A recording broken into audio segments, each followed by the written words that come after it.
किसी भी जीव का प्रकृति पर उनका व्यवहार निर्भर करता है, फिर वो हाथी हो या मनुष्य। इंसान भी अपनी प्रकृति के अनुसार गुस्सा दिखाता है, नाराजगी जाहिर करने के लिए कई तरह के कदम उठाता है। जैसे नीट की परीक्षा के घोषित हुए रिजल्ट को लेकर संदेह होना और फिर उस संदेह के प्रति गुस्सा दिखाना भी इंसानी प्रकृति का हिस्सा है। लेकिन यहाँ एक प्रश्न ये है कि जब नीट की परीक्षा में बेशुमार गड़बड़ियों की आशंका है, जिसमें पेपर लीक से लेकर ग्रेस मार्क सिस्टम और कुछ लोगों को फायदा पहुंचाने जैसी स्थिति है, तो फिर परीक्षा रद्द क्यों नहीं हो रही है? इस प्रश्न का उत्तर एक रिपोर्ट के जरिए हम आपको दिखाते हैं।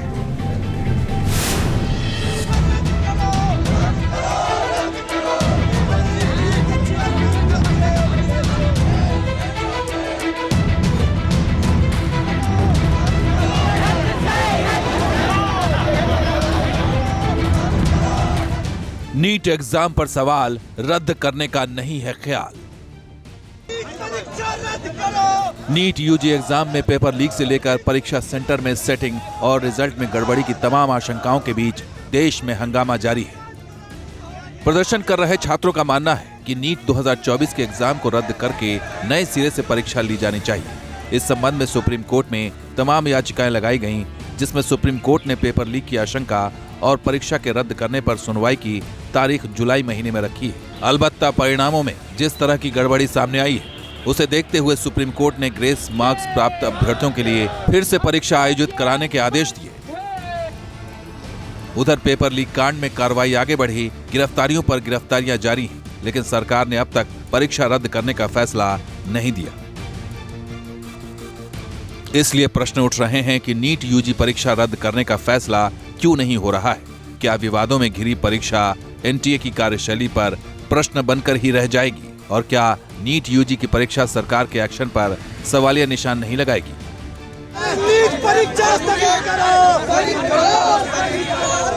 इन प्रश्नों के उठने की आशंका को और ज्यादा मजबूत करते हैं हाल ही में लिए गए फैसले। दरअसल प्रतियोगिता परीक्षाओं में गड़बड़ी को देखते हुए सरकार ने जिम्मेदारी तय करते हुए एनटीए यानी नेशनल टेस्टिंग एजेंसी के जनरल डायरेक्टर सुबोध सिंह को हटा दिया है।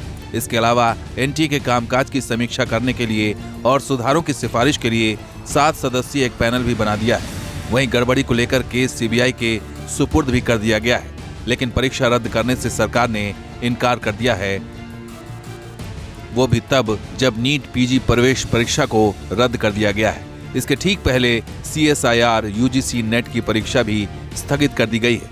इसके पहले UGC नेट की परीक्षा को भी रद्द कर दिया गया है, और ये तब हुआ है जब सरकार ने इन सभी परीक्षाओं में पेपर लीक की आशंका से भी इनकार किया है। इसलिए प्रश्न उठता है कि जब एनटीए की कार्यशैली सवालों में घिरी है, तो फिर नीट यूजी 2024 की परीक्षा रद्द क्यों नहीं की गई? और इस प्रश्न का उत्तर दिया है केंद्रीय शिक्षा मंत्री धर्मेंद्र प्रधान ने। नीट में मैं उसको कोई अच्छी बात नहीं मानता हूं, लेकिन मैं फिर विनम्रता से कहना चाहूंगा, जो लाखों मेधावी विद्यार्थी बहुत मेहनत से उस परीक्षा को उत्तीर्ण हुए हैं, उनकी भी हितों को हमें ध्यान देना है। यानी प्रश्न उन बच्चों के भविष्य का है जो 23 लाख से ज्यादा की संख्या में नीट 2024 में शामिल हुए थे, और इसमें प्रभावितों की संख्या सिर्फ गिनती की, और ये 2004 से 2015 तक की घटनाओं के बिल्कुल विपरीत है। इसलिए व्यापक स्तर पर परीक्षा रद्द नहीं की जा सकती। खासकर प्रभाव उन लोगों पर पड़ेगा जिन्होंने सही तरीके से परीक्षा पास की है।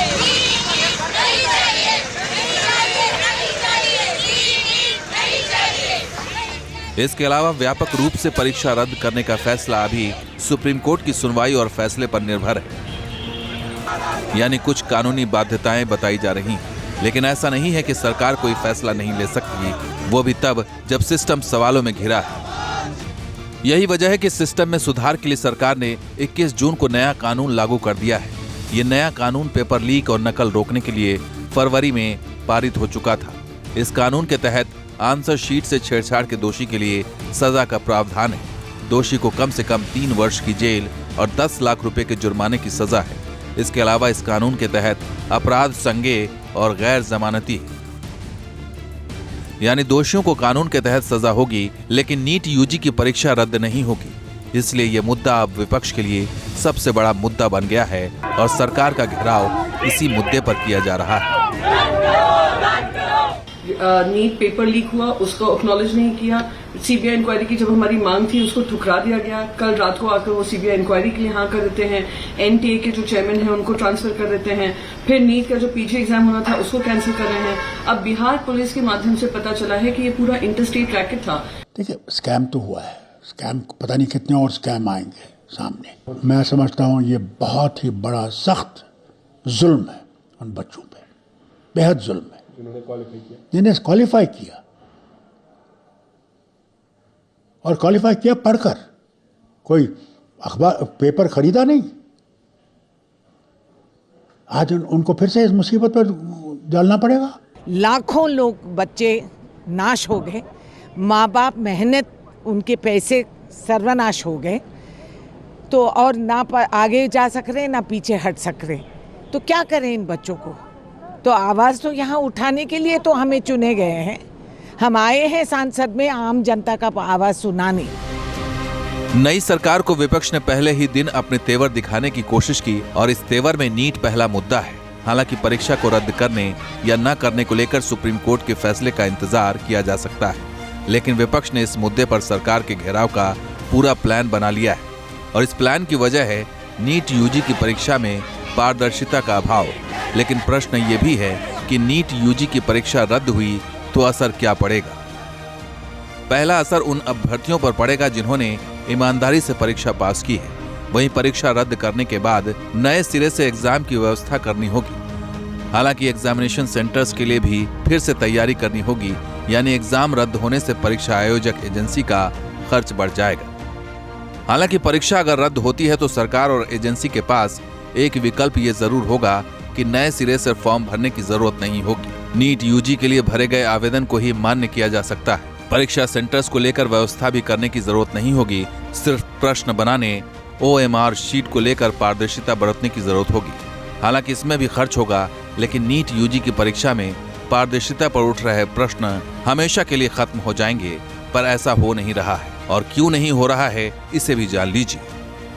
भले वो पेपर लीक का मामला हो या फिर जिस तरीके से ग्रेस मार्क्स देकर कई छात्रों की चिंताएं बढ़ी हैं, इन तमाम विषयों को ध्यान में रखा जा रहा है। जांच एजेंसी भी अपने स्तर पर इन्वेस्टिगेशन कर रही है। जो भी दोषी होगा, भविष्य में ऐसी घटना ना घटे, इस बात को सरकार सुनिश्चित करेगी। अगर इसमें कहीं चूक हुई है, ये इतना बड़ा सिस्टम है, 24 लाख विद्यार्थियों के लिए इंतजाम करना, अगर इसमें कहीं कोई चूक किसी भी स्तर पर हुई है, चाहे वो अधिकारी स्तर पर है, प्लानिंग स्तर पर और भी कदम उठाए जा रहे हैं ताकि आगे इस तरह की घटनाएं ना हो। लेकिन जांच का विषय के लिए सरकार पूरी तरह से खुले मन से तैयार है। जो भी इसके लिए दोषी होगा उसे सख्त से सजा दी जाएगी और छात्रों के साथ किसी भी तरह का न्याय नहीं होगा, पूरा विश्वास है। नीट यूजी की परीक्षा रद्द करने के संबंध में कई तर्क हैं। पक्ष और विपक्ष दोनों के ही तर्क अपनी अपनी जगह सही हैं। इसलिए संभवतः इस मसले का हल सुप्रीम कोर्ट की सुनवाई और आदेश के बाद ही निकले। लेकिन तब तक प्रश्न बना रहेगा कि आखिर एनटीए से आयोजित होने वाली कई परीक्षाएं रद्द हो चुकी हैं, तो फिर नीट यूजी की परीक्षा रद्द करने में समस्या क्या है।